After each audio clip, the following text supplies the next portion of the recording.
Sobat, militer Myanmar gunakan teknik penyiksaan. Siapakah yang akan tersiksa? Ini dia informasi selengkapnya. Tapi sebelumnya, jangan lupa subscribe channel ini ya Sobat dan nyalakan tombol loncengnya. Halo Sobat Bull Eyes. Sobat, menurut penyelidikan sejumlah media, militer Myanmar menggunakan penyiksaan sistematis di seluruh negara untuk meredam perbedaan pendapat. Militer Myanmar memiliki sejarah panjang penyiksaan sebelum menuju negara demokrasi di tahun 2010. Namun teknik penyiksaan sekali lagi digunakan setelah militernya mulai menguasai Myanmar. Melihat para warga melakukan aksi demo, pihaknya tidak segan-segan memberikan pukulan. Tak hanya satu orang, beberapa tentara lain juga turut serta melayangkan aksi pukulan dengan kayu terhadap pendemo.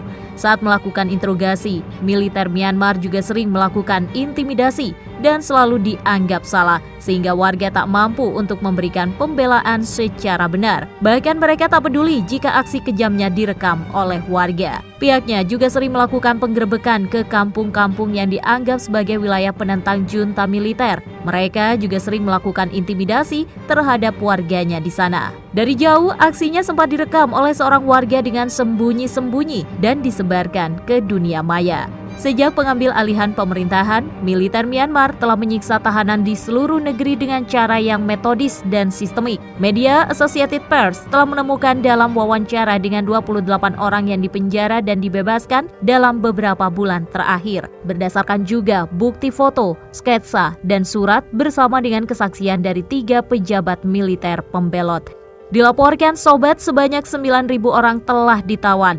Pihak militer yang dikenal sebagai Tatmadaw dan polisi telah membunuh lebih dari 1.200 orang sejak Februari 2021. Sementara sebagian besar penyiksaan terjadi di dalam kompleks militer. Tatmadaw juga telah mengubah fasilitas umum seperti aula komunitas dan istana kerajaan menjadi pusat interogasi. Ya Sobat, para tahanan datang dari setiap sudut negara dan dari berbagai kelompok etnis yang umumnya pria atau gadis 16 tahun hingga biksu. Beberapa tahanan ditangkap tanpa alasan yang jelas.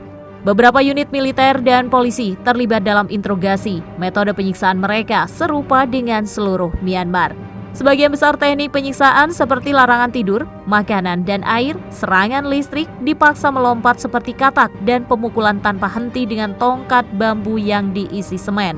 Asosiasi Bantuan untuk Tahanan Politik mengatakan sejak Februari, pasukan keamanan Myanmar telah membunuh 1.218 orang, termasuk setidaknya 131 tahanan yang disiksa sampai mati. Penyiksaan sering dimulai di jalan atau di rumah tahanan dan beberapa meninggal bahkan sebelum mencapai pusat interogasi. Militer telah mengambil langkah untuk menyembunyikan bukti penyiksaannya. Dalam upaya nyata untuk memperbaiki citranya, militer Myanmar mengumumkan bahwa lebih dari 1.300 tahanan